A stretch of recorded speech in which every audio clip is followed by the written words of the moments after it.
Haji, so far we studied that the energy stored in a capacitor is half QV or half CV square or half Q square by C.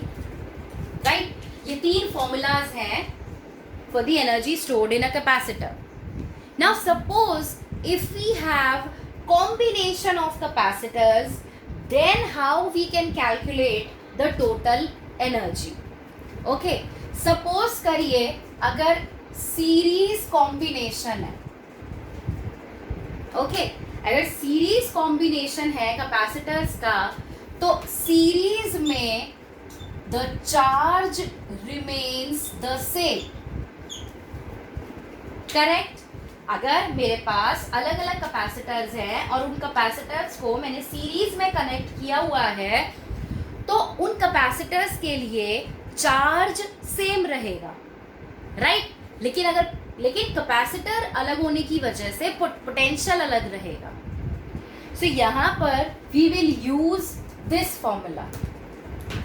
So U is equal to half Q square by, let's say, CS. This is equivalent capacitance in series. ठीक, तो CS की जगह मैं लिख सकती हूँ क्या? Half Q square as it is into 1 upon CS. Correct? So this becomes what? U is equal to half Q square. 1 by CS can be written as 1 by C1 plus 1 by C2 plus 1 by C3 and so on, right? So if we open the bracket, we get half Q square by C1 plus half Q square by C2 plus half Q square by C3 and so on. Correct? तो ये क्या है? ये half Q square by C1 is the potential energy for the first capacitor. This is potential energy for the second capacitor. This is potential energy of the third capacitor and so on. That means अगर आपके पास capacitors हैं जो series में connected है and आपको उस combination की total potential energy calculate अगर करनी है, so you simply add the energies stored in the individual capacitors. ठीक, समझ आया? अगर आपके पास कैपेसिटर्स हैं और वो सीरीज में कनेक्टेड हैं, तो आप हर एक इंडिविजुअल कैपेसिटर की पोटेंशियल एनर्जी कैलकुलेट करो and you just sum them up. आपके पास total energy stored in the series combination of the capacitors आ जाएगा. ओके, इसी तरीके से अगर मैं पैरेलल कॉम्बिनेशन की बात करूं, नाउ पैरेलल कॉम्बिनेशन में V remains same, right? In parallel combination, V, the potential remains the same, but the charge changes because of different values of capacitance, right? So here we will use this formula. U is equal to half Cp V square. Clear? Now in place of Cp I can write half C1 plus C2 plus C3 and so on into V square. यही formula है parallel combination का. So we can open the bracket. So we get half C1 V square plus half C2 V square plus half C3 V square and so on. Yes? So this is half C1V square. This is what? The potential energy of the first capacitor. This is potential energy of the second capacitor. This is potential energy of the third capacitor and so on.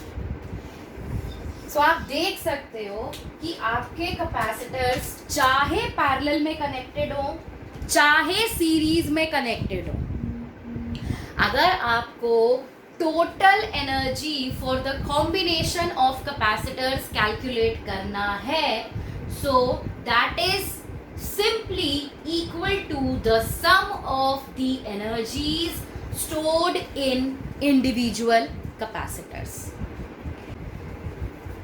ठीक है, सो ध्यान रखना, चाहे series हो चाहे parallel हो, आप हर एक कैपेसिटर की पोटेंशियल एनर्जी, कितनी एनर्जी वो कैपेसिटर स्टोर कर रहा है, आप सीधा सीधा इंडिविजुअल एनर्जीज को कैलकुलेट करिए and you add them together. You will get the total energy stored in the combination of capacitors. Now we have calculated the energy stored in a parallel plate capacitor, right? Let's now calculate the energy density. Energy density of a parallel plate capacitor.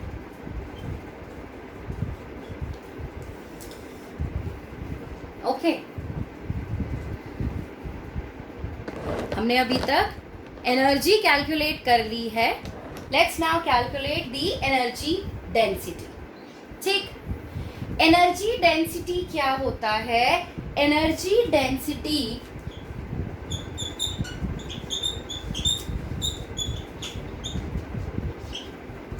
Is what? पढ़ा है आपने कभी ये term, energy density? Energy density,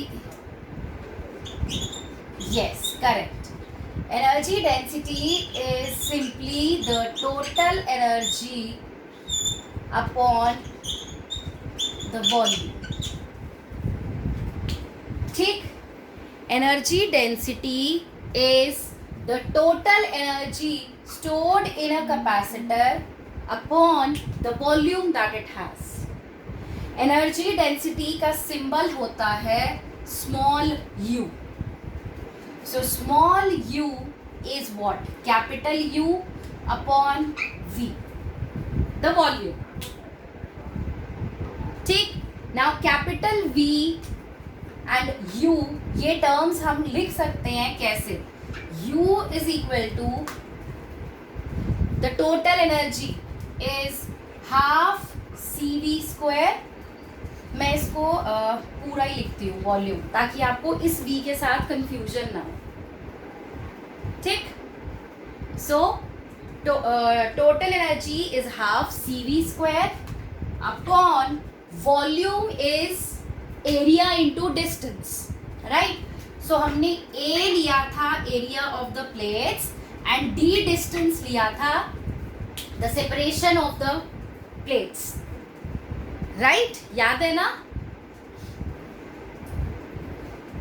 now yes, now C की value हमने निकाली थी epsilon naught A by D. तो वैल्यू डालते हैं epsilon naught A by D. This is C. Now V square, potential in terms of electric field, it can be written as what? E into D. Potential को मैं E into D लिख सकती हूँ. सो ये बन गया E into D का square upon A into D. Yes, correct.